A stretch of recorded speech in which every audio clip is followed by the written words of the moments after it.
Thanks everybody, and thanks Ludovica and Sehar and Aastha and the rest of the team. It's a pleasure to be back here at the RCA after about 15 years. And the first time I was here as a student, where I was studying at the AA, and there was always a good relation between all the design schools in London, and since that time, like, we cherish that culture, like the summer show culture, and like going to each other's lectures and so on. So it's truly pleasurable to be back here amongst fellow designers. So I've been in London for the last 20 years, like originally coming to study at the AA, and like currently I work at the place I studied, which is also informs a lot of the work that we do at Zaha Hadid Architects, is gestated in as blue sky ideas at the Design Research Lab at the AA.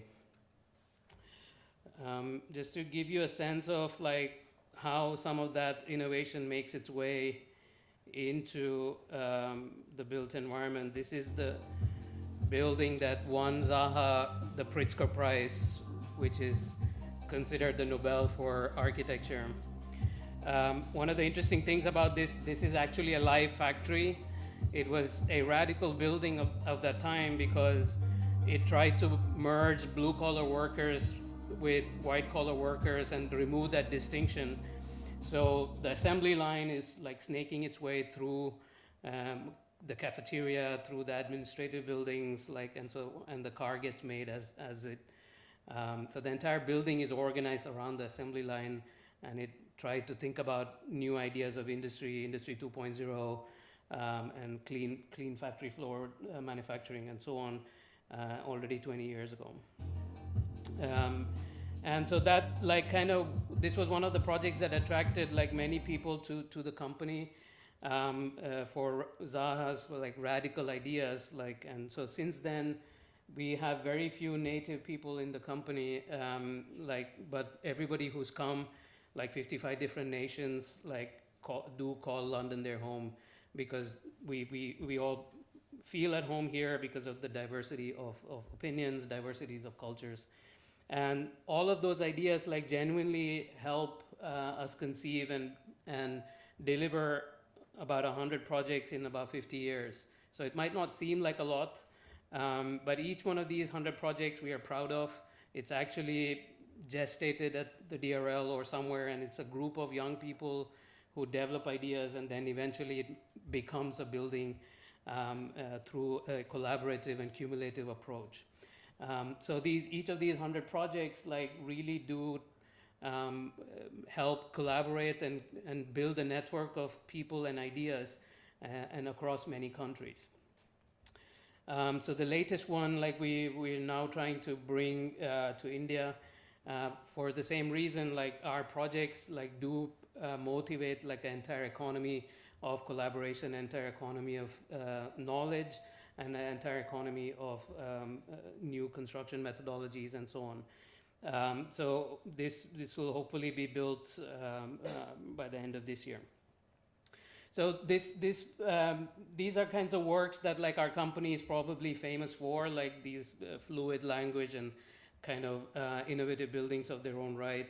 But we also don't want to only restrict ourselves to these kind of flagship projects. Like, it's just that it has taken us like 50 years to get here. But each of these projects have promoted a lot of cumulative research, a cumulative and collaborative idea gestation and development. And so we now looking to take all of that ideas and like try and apply it to a larger scale and to have impact. And so in that context, we genuinely believe that cities are like engines of prosperity.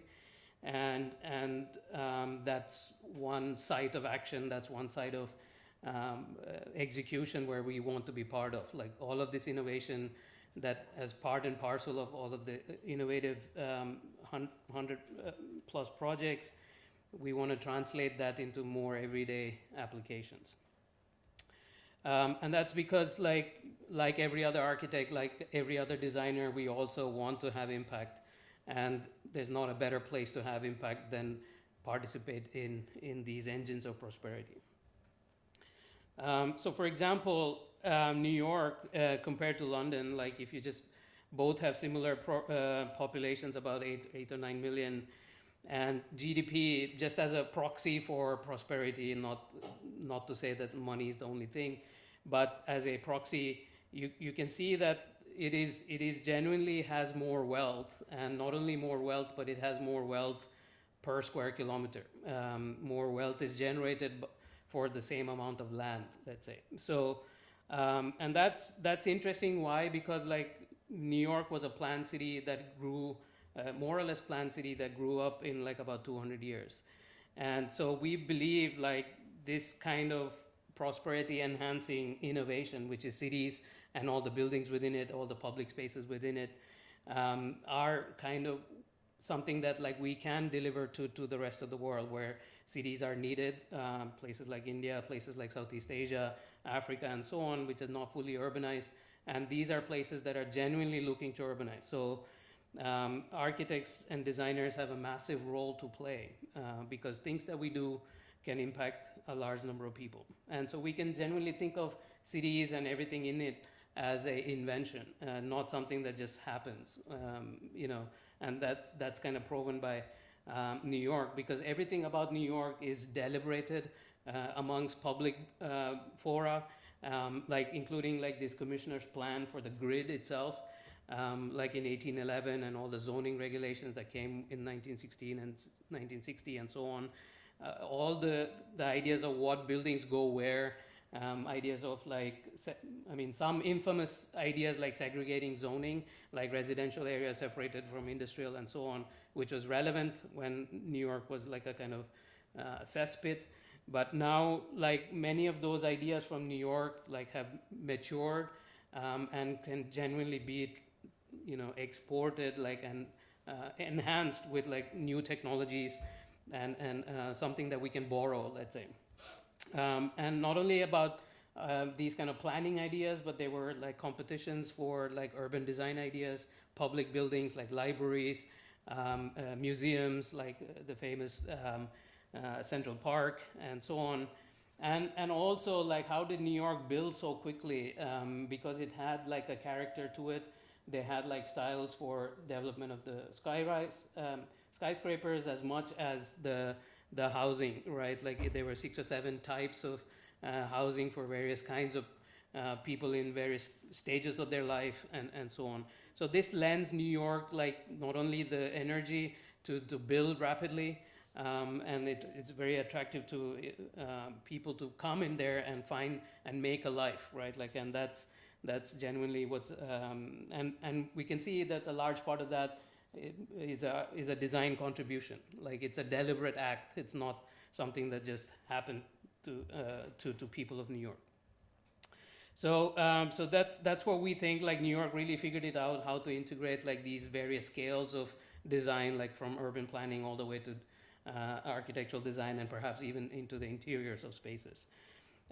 So that's like where we think like cities are genuinely a kind of design invention, or and a recent invention. Like planned cities have not been happening for a long time. It's been only since the 1800s that the world has seen planned cities grow at the scale it has.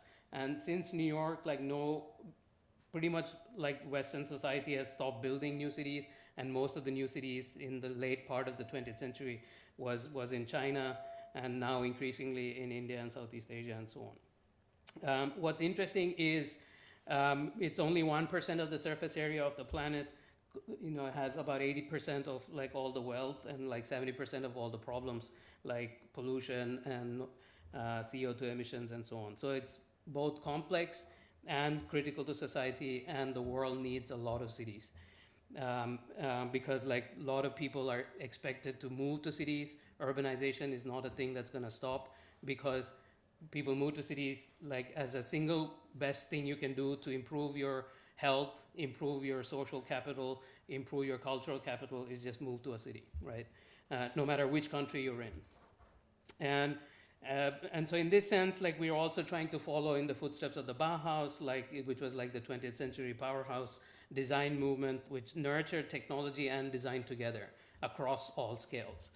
As many of you might know, like Bauhaus was like a kind of R&D powerhouse, like for about 10 or 12 years between the wars, where they investigated new forms of knowledge, new forms of production, like curved origami in this case was taught as part of their curricula, and there were new machines like the ones you have here.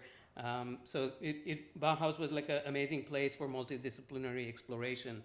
And some of this began to make its way into like the kind of nation building showcase buildings like in Europe and elsewhere after the Second World War and in the 1950s and 60s. And some of those innovations then later became part of mass buildings like housing, office buildings. And so most of the world that we see now is influenced by the Bauhaus, which is incredible impact for a small, short-lived collection of architects, designers who are just experimenting and having fun initially, and then like made its way to impact every city that we now live and work in. So we're trying to do something similar, like collaboratively, cumulatively across many disciplines. We're investing heavily into these kind of experimentation, like R&D, where we go to various parts of the world, like the top left is in India, and the top right is in Mexico. Like we just collaboratively build with the building culture in that particular country, with new machines and new digital technologies like that we're trying to explore through these kind of physical demonstrator projects that engage with the local economy. And some of that like literally makes its way into some of our flagship buildings. Like two of these are actually photographs. Most of the others are on their way to becoming photographs. And what's also interesting is like most of these buildings like began to form or find fruition like after Zaha's unfortunate death in 2016. So she never really like survived to see the fruits of her own kind of extraordinary labor, where she attracted people from all over the world to form this company. So now we were increasingly getting interested in like trying to take all of that innovative ideas, digital technologies, manufacturing ideas, and try to think about mass customized buildings like residential buildings, office buildings, like the kind of everyday fabric of our cities, and then ultimately have contributed to the 21st century of cities, or cities of the 21st century, and which was, so this is like a kind of AI generated image, like from like Zaha's famous painting for the Peak in Hong Kong. She drew most of her drawings in this style, like, so we also tried to use AI to kind of remember some of her techniques.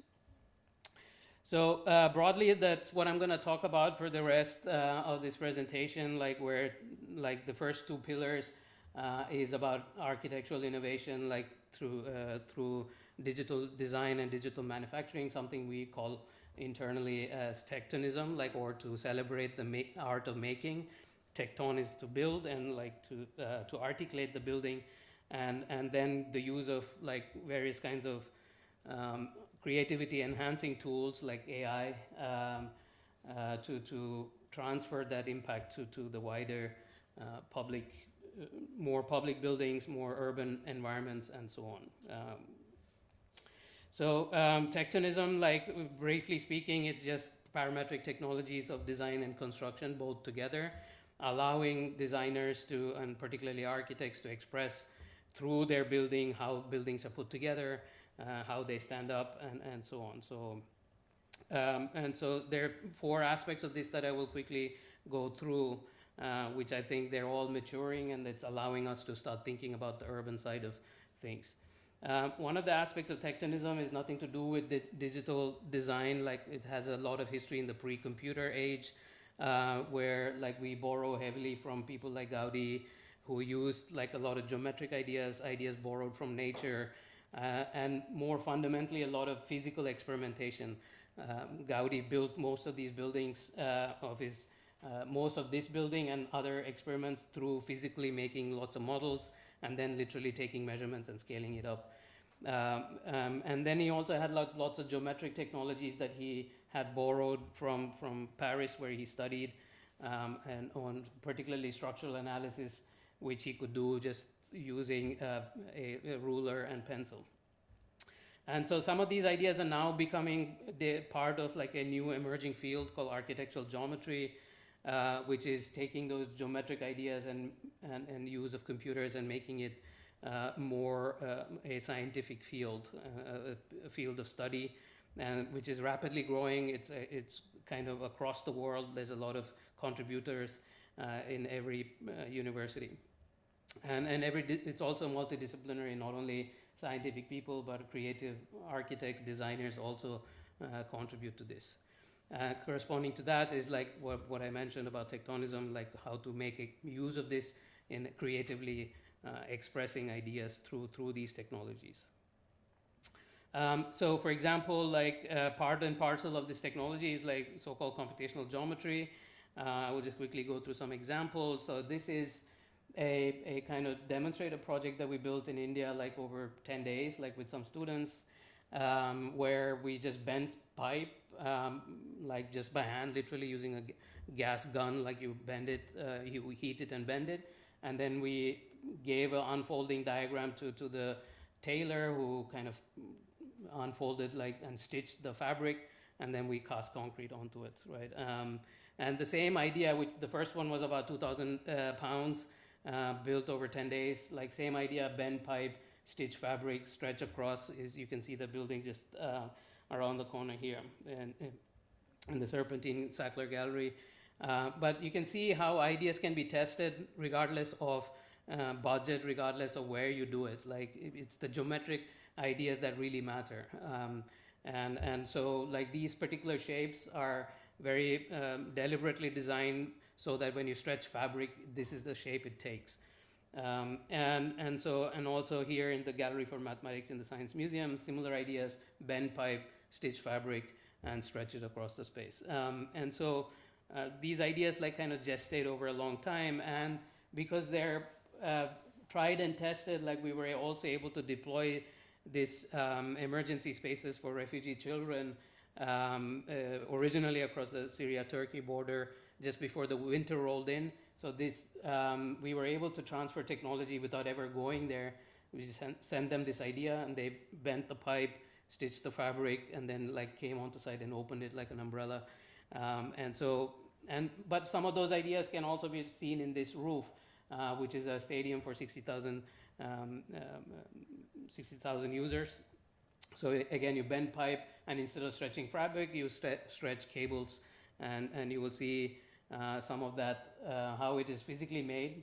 You bend the pipe, and you see this is a mock-up that we made, which is like about 1 to 10. But you can see like you bend pipe, and instead of fabric, you just stretch the cables, and that's how you make the real one too, right? And on the left. So these ideas like can start on your tabletop and like really go all the way to like emergency shelters or like to stadiums. And similarly, like the idea of digital materials is improving or maturing. What is digital materials? Is like basically creating material artifacts through digital means.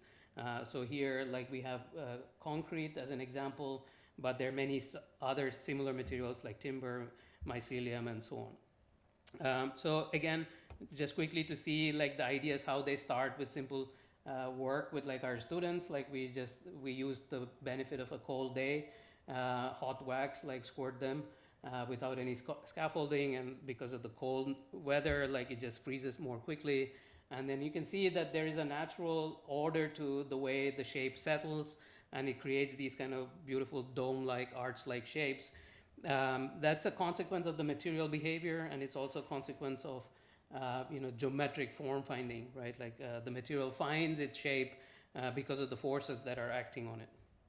And so we took similar ideas, like, and can we try and digitize this process? Instead of squirting with a syringe, can we use a robot and so on. Like, so we tried testing that in like 2015, and then we had to develop like parts of that experimentation. Now we have to start developing the digital side, which is like how to control the robot, how to control the extruding gun, and so on. And we also have to then like invest a lot in like technologies like MRI scanning, and borrow ideas from that and like use it to generate these kind of shapes, because printing happens layer by layer. So it's obvious that like we can borrow from the MRI technology because it stores 3D shapes like image by image, like across cross section by cross section, right?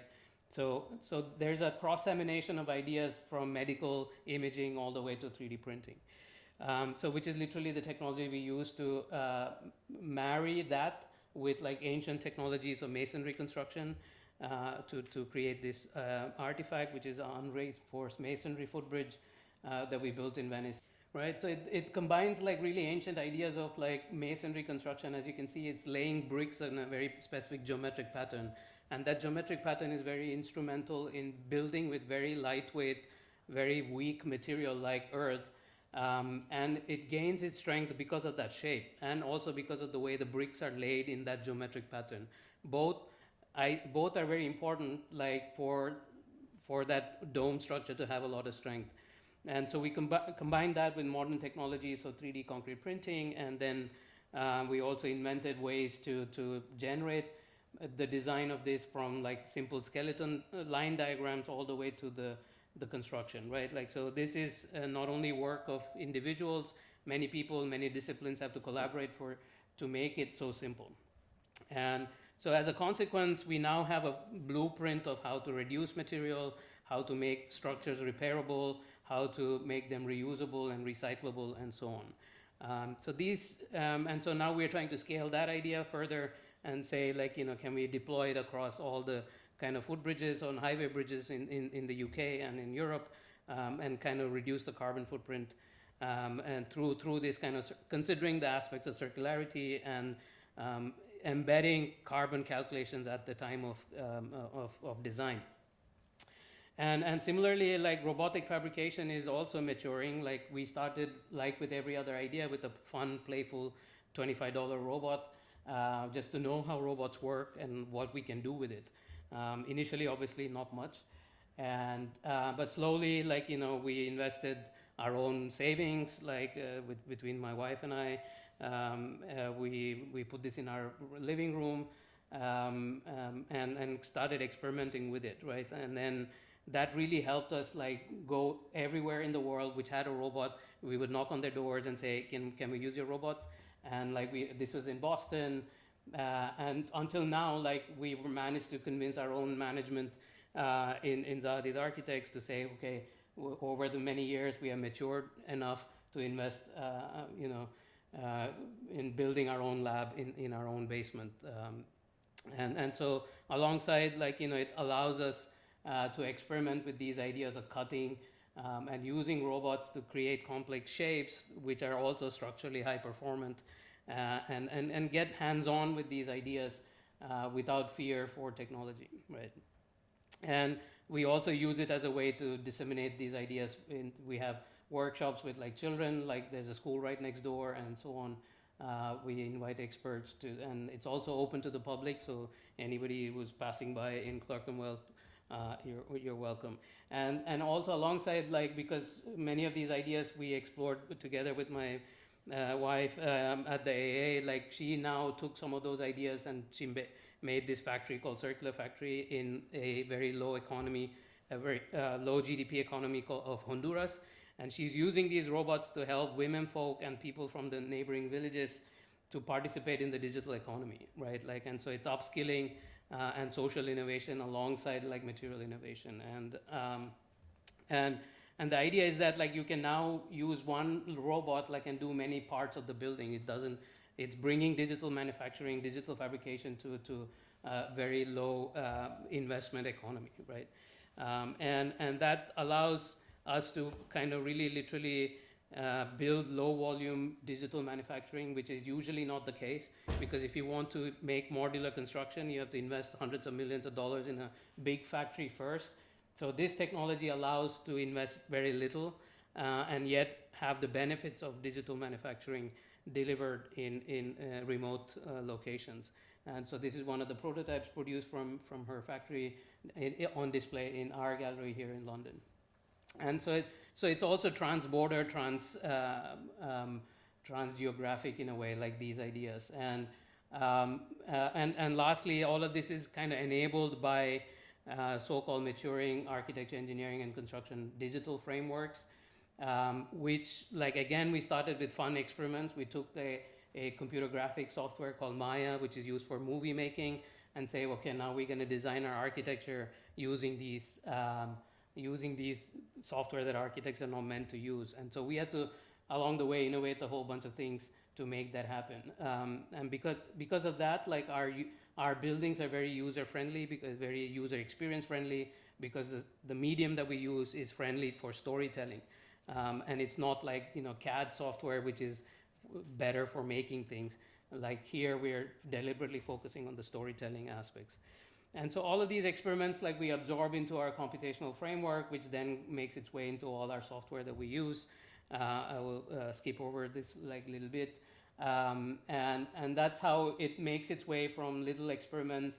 It's encoded as computational tools, and then it wakes its way into whether it's master plans, towers, bridges, like museums, or little hydrogen stations, and so on. So quickly, you can see this is the latest project that we finished in China, about 1 million square meters, delivered in about six years, start to finish. And all the buildings are different, but they all share DNA. And that means that, like, a small team can deliver large numbers of highly coordinated buildings. And so from our side, at any given time, there were only 15 people working on this. And same idea for stadiums, like I already showed you one. Because we got confident with one, like, we then decided to, like, participate in several other competitions, and now 4 of these 6 are on their way to becoming buildings as well. Similar idea with our bridges, similar with our master plans, and so on. So we start with fun little ideas and keep scaling them collaboratively and cumulatively with our engineering partners, our construction partners, academic partners, and until it starts making its way to many projects. So this is where we think the last bit of how we see AI genuinely helping designers to achieve scale and achieve impact. 2 kinds of AI, like 2 that we are focusing on. One is, as everybody knows, is generative AI, and maybe one part which not many people are interested in or know is the so-called game AI, which I will quickly go over. So this generative AI, like, is like, you know, ideas like Mid-Journey, Stable Diffusion, where you type in some text and you get some images. We are trying to customize that to our own language. So when the model weight is 1, it produces, for the same text, it produces something that's more like our language. And if it is 0, it will produce like a more default output. So this is very useful to engage, like, non-architects, non-designers into the design process. So it's very easy to make those boxes and say, type in some text, and, like, you can visualize how people might use that building, how it might look and feel like very quickly, right? Like, in just a matter of a few seconds, you can have a good idea, which otherwise would have taken many weeks. You would have to model the geometry, send it for rendering, and the client cannot participate as much as they can now participate because of this technology. And the other thing that we are very much excited by is last year we made a demo in combination with Epic, like, which is a kind of participatory game, architectural game, urban design game in Fortnite, and to encourage civic engagement and participation and pride in the built environment. It was, you know, you could take these boats and fly around along the Thames, and also explore parts of London which, you know, maybe learn about it, like there were little quests. And because it's a video game, which is a multiplayer game, you can do this collaboratively with your friends, and so it becomes literally a virtual city that you can explore and socialize in a 3D setting rather than on Twitter, right? So that's, and so within a short time, we had to generate a whole bunch of, like, algorithms and design ideas, these kind of geometries that so people can spray spray around boxes and like quickly see some kind of urban environment emerge in about 2-3 minutes. So obviously it is close enough, but it's not a fully functional architecture, but it's enough to have conversations about the impact of the built environment, how you may see future development in your own city. And behind the scenes, there's also some serious ideas like of how to maximize the use of land as a communal resource, how we can have mixed use, how we can have how we can score public-private spaces in a mixed-use development. Like, so these are behind the scenes more serious ideas, but the epic thing was like, and it also aligns well with like modular construction, which has benefits of delivering economies of scale. So all of the complexity, there's only a few standard parts which are repeatedly used, and there is some kind of grammar and a syntax similar to language that converts those colored boxes into these architectural spaces. And you can take one of those outcomes and then use some text prompts at the bottom, and you can see that it will then populate it with a lot more animated scenes, which is also very important for non-design stakeholders, like how are people using the space, not only the formal complexity, but also how people might be able to use the space. This has been a dramatic change in the way we communicate design, because it's very easy to populate these people doing realistic things just by using text. And so we're now getting the benefit of both. Like on the one hand, you get like really realistic images, but behind the scenes, you also know that it is constructible. You also know that it is like economically constructible. So this is like where we are at, like in a way, trying to use all our innovative ideas that we developed over many decades and use AI to kind of communicate like the value of creating these urban environments to non-stakeholders, non-design stakeholders, i.e. like the end users. So like how the residential district might look like, and so on. So this last project that I will end with, which we are very passionate about, is like a small boutique housing development in Roatan in Honduras, where we developed this game, like a video game that people could log in, customize their house, and also invite their neighbors to live with them and customize their house. And once that is happening, like once it is customized, you can also send it to this factory to be built, right? So that's the overall idea, that we form communities online before we can host them on land. And so to make all of this happen, like we had to invent like a whole bunch of more work for ourselves. Like, so the users only click these 3D printed, these 3D pixels, and behind the scenes that is converted into these actual shapes. So using rules. So this is where it connects back to the ideas that we introduced with New York. People would buy some plots of land, and there will be template designs that you could just have constructed on that piece of land. So it's a similar idea, but in 3D, but at the scale of a house. And all of these parts are made standardized parts. So there may be 4 or 5 types of wall panels, 3 or 4 types of roof, and so on. And that leads us to being able to put together a customized community relatively quickly, right? Like, so we are trying to democratize design so that like more people can participate in the creation of their own community. And so this is the pilot cluster we hope to build like soon enough.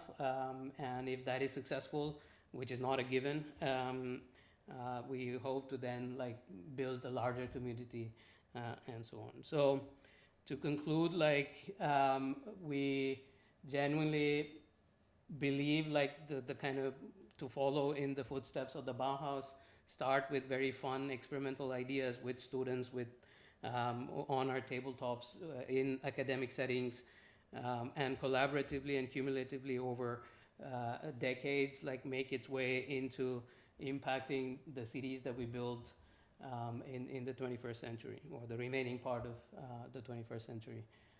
With that, I thank you for your attention, and I welcome any questions.